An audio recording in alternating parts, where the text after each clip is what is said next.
Bismillahirrahmanirrahim. Assalamualaikum warahmatullahi wabarakatuh. Waalaikumsalam warahmatullahi wabarakatuh. Alhamdulillahirabbil alamin. Allahumma shalli ala sayyidina Muhammad wa ala sayyidina Muhammad. Rabbi shrah li sadri wa yassir li amri wahlul 'uqdatam min lisani yafqahu qawli.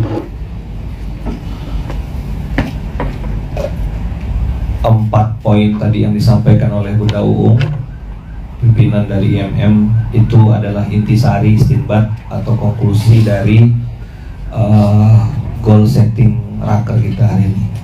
Pertama, meniatkan semoga ini semua jadi wasilah penebus dosa di masa lalu, karena kita semua punya dosa. Kita semua punya dosa. Jadi menebus dosa masa lalu itu adalah sebuah bensin energi yang tidak habis-habis.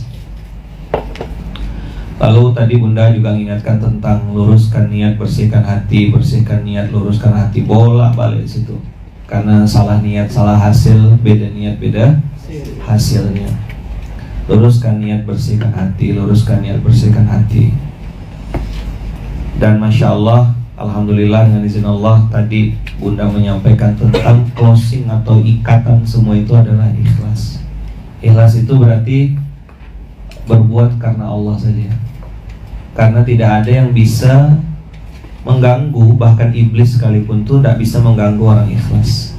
Sampai dia bilang sama Allah, ya Allah, aku pasti ganggu semua makhluk-makhlukmu illa ibadaka minhumul mukhlasin.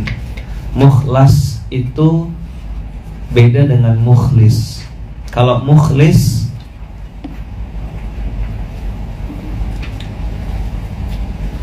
itu artinya orang yang ikhlas. Tapi kalau mukhlas, orang yang dipilih Allah untuk diikhlaskan hatinya, berbuat hanya karena Allah saja. Jadi orang mukhlas ini orang-orang pilihan limited edition. Semoga kita semua yang ada di ruangan ini dipilih Allah untuk jadi orang yang ikhlas. Jelas ya? Maka 4 pointer tadi itu bisa ditampilkan di slide nanti itu. Lurus niat, nebus dosa di masa lalu. Tadi yang disampaikan Bunda. 2, luruskan niat, bersihkan hati. Lurus niat tuh yang kedua. 3, bersihkan hati. 4, ikhlas. Kalau ikhlas berarti sudah baik. Berarti kalau baik, insya Allah jadi kebaikan yang lebih besar. Kuncinya memang ada di diri kita, kita yang kawal, kita yang kontrol. Nah, maka untuk membangunkan kesadaran itu, saya ada minta tadi panitia untuk print khutbah. Khutbah ini disampaikan oleh Tuan Guru UAS, maka saya izin live dan juga membacakannya supaya khutbah ini jadi pengingat buat kita semuanya. Nah, entah kenapa kok kesimpulan dari Bunda tadi bicara tentang ikhlas. Itulah sebenarnya poin penting yang disampaikan Tuan Guru di khutbah tanggal 9 Desember. Jadi Masya Allah, Tabarakallah, ini saling terhubung, terkonek dia semuanya. Saya bacakan poin-poin pentingnya ya. Ibadallah, usikum binafsi bitaqwallah. Sayyidina Ali bin Abi Thalib karamallahu wajhah pernah berkata, an-nasu niyamun, manusia itu tertidur seperti sedang dalam bermimpi. Orang yang bermimpi, mimpinya macam-macam. Ada yang enak sehingga dia mengigau, tertawa, terbahak-bahak. Ada yang sedang sedih sehingga dia menangis, meneteskan air mata. Ada yang mimpinya haru biru sehingga raut wajahnya sulit dideteksi apa yang sebenarnya dia rasakan. Mau sedih, mau senang, mau susah, hidup adalah mimpi. Mimpi menjadi orang kaya akan terbangun bahwa kaya hanya mimpi. Mimpi menjadi penguasa, penguasa itu juga sedang bermimpi. Mimpi menjadi orang terkenal, itu pun juga sebatas mimpi. Falamma matu intabahu. Ketika dia sudah mati, barulah dia terbangun dari mimpi yang panjang dan melelapkan itu.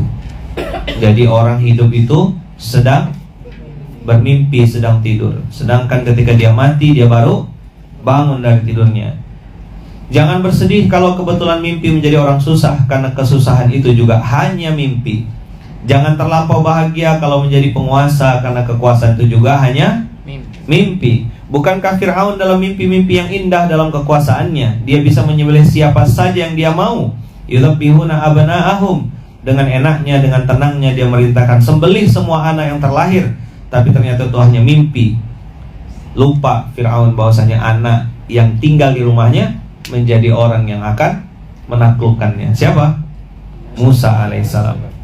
Tapi ternyata itu hanya mimpi. Bukankah Qarun juga yang katanya paling kaya juga hidup, tapi hidupnya juga mimpi. Siapa yang kenal hakikat dunia, maka dunia menjadi ringan baginya. Siapa yang kenal hakikat dunia, dunia menjadi ringan baginya. Kalau dia susah, maka susah tidak sampai masuk ke hati, karena kesusahan itu berakhir dengan kematian. Kalaupun dia kaya, dia tidak akan angkuh, tidak akan sombong, tidak akan pelit. Kalau dia berkuasa, maka dia tidak akan angkuh. Kenapa? Karena semua akan berakhir. Kehidupan yang nyata bukan di sini, tapi ketika menghadap Allah Subhanahu wa taala.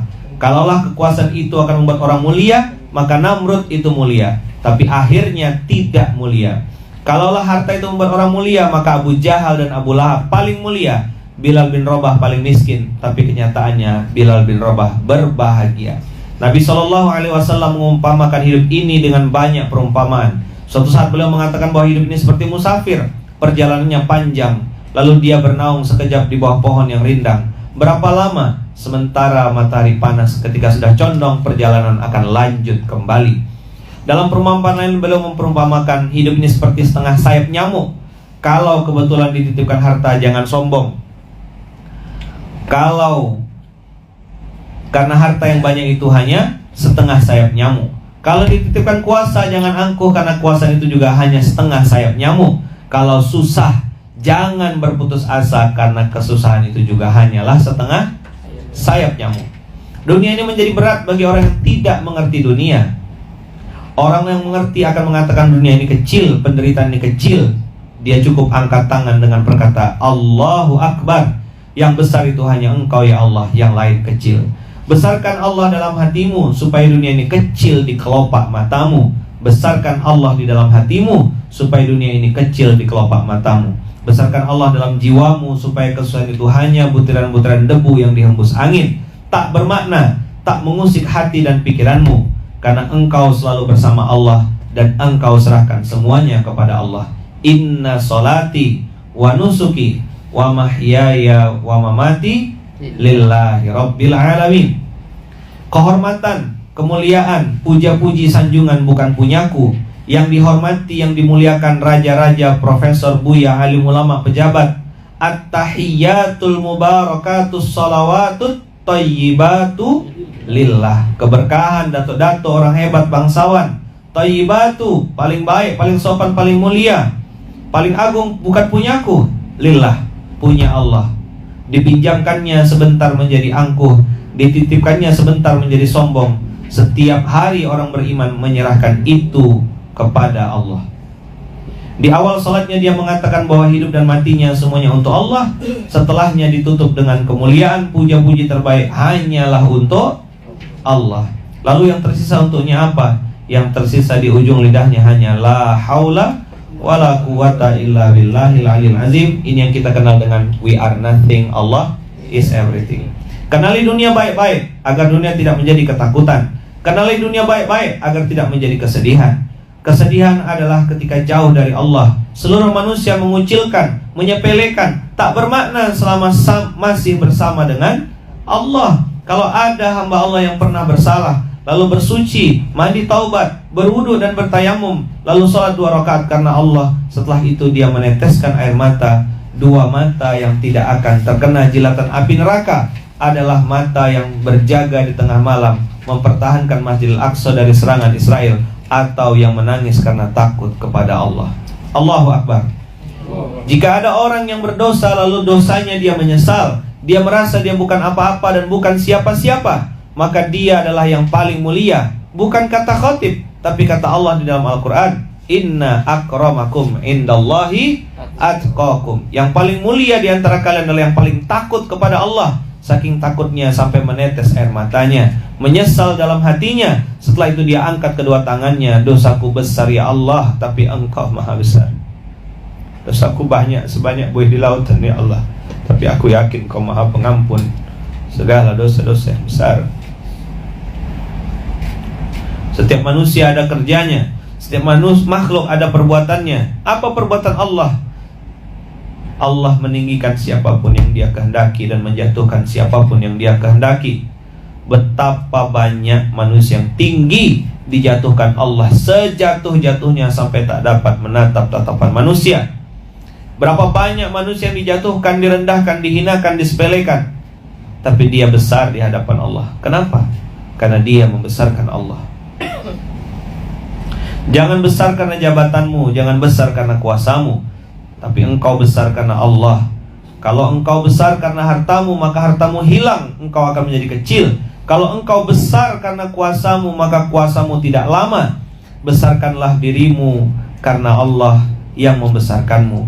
Angkat kedua tanganmu, katakanlah Allahu Akbar. Tempelkan yang paling mulia di tubuhmu. Keningmu engkau tempelkan di lantai. Engkau mengatakan, engkau yang maha tinggi ya Allah, subhana rabbiyal a'la wa bihamdi. Engkau yang maha suci ya Allah, aku tidak ada apa-apanya. Di saat itulah Allah mengangkatmu ke tempat yang paling mulia. Bukankah Nabi Yusuf meminta penjara lebih baik supaya tidak diminta oleh manusia? Bukankah para ulama juga terasing? Mereka terasing karena Allah ingin hati mereka lebih bersih, supaya merasakan dengan berdua-duaan dengan Allah. Dunia terlalu ramai dengan hiruk pikuk kepalsuan, kebohongan, kedustaan. Ada saja cara Allah agar kita menemukan titik balik. Allah membuat manusia menemukan titik yang menyebabkan dia bertaubat kepada Allah. Aku beristighfar kepada Allah 100 kali dalam sehari semalam. Baginda Rasulullah menyampaikan dalam hadisnya, Astaghfirullahaladzim, la ilaha illa huwa al-hayyu al-qayyum wa atubu ilaih. Sedangkan Nabi Adam bersilap dan bersalah mengatakan, Rabbana zalamna anfusana wa ilam taghfir lana wa tarhamna lanakunanna minal khasirin. Nabi Yunus tersilap dan tersalah, tapi ketika berada dari 3 kegelapan dalam perut ikan, di malam hari, di dalam laut, Nabi Yusuf mengatakan, La ilaha illa anta, tidak ada Tuhan selain engkau ya Allah. Kalimat tauhid. Subhanaka inni kuntu minaz zalimin. Subhanaka, kalimat tasbih. Inni kuntu minaz zalimin, istighfar. Nabi Yunus mengakui kesalahannya. Tidak ada tempat berserah, tidak ada tempat memohon dan meminta kepada Allah selain kepada Allah. Berharap kepada kawan, kawan berubah jadi lawan. Berharap kepada teman, hari teman tertawa. Ketika kita menangis, dia menjauh. Satu-satunya yang tidak mengecewakan harapan hanya engkau ya Allah. Ilahi anta maksudi wa ridhoka matlubi. Engkaulah yang ku maksud ya Allah, ridhomu yang ku cari. Ada saja cara Allah supaya hamba itu meninggalkan kesibukan dunia, supaya berdua-duaan dan bermesraan dengan Allah. Tasbih, tahmid, tahlil bersama dengan Allah. Tapi seafdal zikir adalah La ilaha illallah. Kapan dibaca? Ketika berdiri, ketika duduk, ketika berbaring. Kalau ada tuan guru yang mengatakan berzikirlah 100, berzikirlah 1000, itu adalah proses pembelajaran. Tapi puncaknya adalah ketika tidak luput dari hati kita mengingat Allah, sehingga tidak lagi memperdulikan tatapan dan pujian manusia yang hampa. Ketika senang dia puji, ketika dia tidak senang dia benci. Bersandarlah kita kepada perasaan manusia. Ketika kita kaya dia suka, ketika kita tidak ada dia hina. Tidak ada manusia yang dapat dipercaya kecuali orang-orang yang disayang oleh Allah. Yang penting adalah bagaimana penilaian Allah subhanahu wa ta'ala. Siapa yang mengamalkan istighfar sebanyak-banyaknya, segala kesempitan hidupnya akan dilapangkan Allah, segala kesulitannya dimudahkan Allah, diberikan rezeki dari arah yang tidak disangka-sangka. Dirinya boleh terkurung dalam tempat yang sempit, matanya tertutup tidak bisa melihat dunia, tapi hatinya terbuka, dadanya lapang menulis kitab tafsir Al-Azhar, ditulis oleh Buya Hamka dalam pengasingan. Anak, istri, sahabat, jamaah jauh, tapi hatinya terbuka karena dia bersama Allah. Tempat yang sempit terasa lapang, tempat yang sunyi terasa ramai.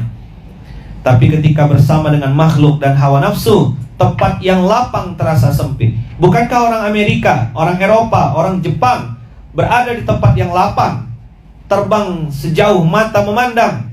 Kenapa dia bunuh diri? Kenapa dia gantung diri? Bukankah hidupnya indah? Tapi ternyata hatinya sempit. Allah mengatakan di dalam Al-Quran, siapa yang tidak mengingatku maka hidupnya akan sempit dan hari kiamat dibangkitkan dalam keadaan buta. Ini surat Toha, surat 20 ayat 120, 4, 25, 26, 27, 28. Wa nahsyuruhu yaumal qiyamati a'ma. Ketika datang ayat-ayatku engkau lupakan, maka hari pun engkau pun dapat dilupakan. Jaga hubungan dengan Allah, jaga keharmonisan dengan Allah dengan tetap menjaga salat. Setelah salat beristighfar lalu memperbanyak salawat. Siapa yang bersalawat kepadaku 1 kali, maka Allah akan memberikan 10 kebaikan, ditutup 10 dosa kesalahan, dan dinaikkan 10 derajat. Al-Hadits. Jika engkau mendengarkan perkataan manusia, maka mereka hanya akan menyempitkan dadamu. Bukankah telah kulapangkan dadamu? Alam nasyrah laka sadrak.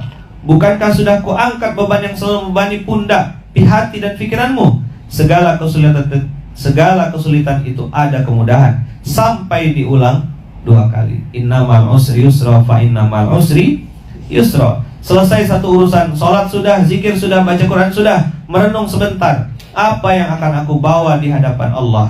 Merenunglah sebentar. Apa yang akan aku bawa di hadapan Allah? Harta yang disayang tinggal, keluarga, buah hati, belahan jiwa tinggal. Yang kekal abadi hanyalah amal soleh, hanya iman dan amal soleh. Yang masih bersedih karena manusia belum tentu memikirkan kita. Yang masih bersedih karena kuasa hanya tinggal di pelupuk mata. Tapi masih ada satu harapan. Manusia bisa bertahan hidup 30 hari tanpa makan. Manusia bisa hidup 3 hari tanpa air. Tapi manusia tak bisa hidup 3 detik tanpa harapan. Satu-satunya harapan hanya Allah Subhanahu wa ta'ala. Dengan mengharap ridho, meluruskan niat, membersihkan hati, dengan niat menebus dosa di masa lalu, dan semoga yang kita lakukan ini ikhlas lillahi ta'ala, maka rapat kerja Indonesia Mustahil Miskin 2022 resmi kita buka dengan membaca A'udzubillahi minasyaitonirrajim. Bismillahirrahmanirrahim. Al-Fatihah. A'udzubillahi minasyaitonirrajim. Bismillahirrahmanirrahim. Alhamdulillahirabbil alamin arrahmanirrahim maliki yaumiddin iyyaka na'budu wa iyyaka nasta'in. Ihdinas siratal mustaqim siratal ladzina an'amta 'alaihim ghairil maghdubi 'alaihim waladdallin. Amin. Allahu akbar. Allahu akbar. Allahu akbar.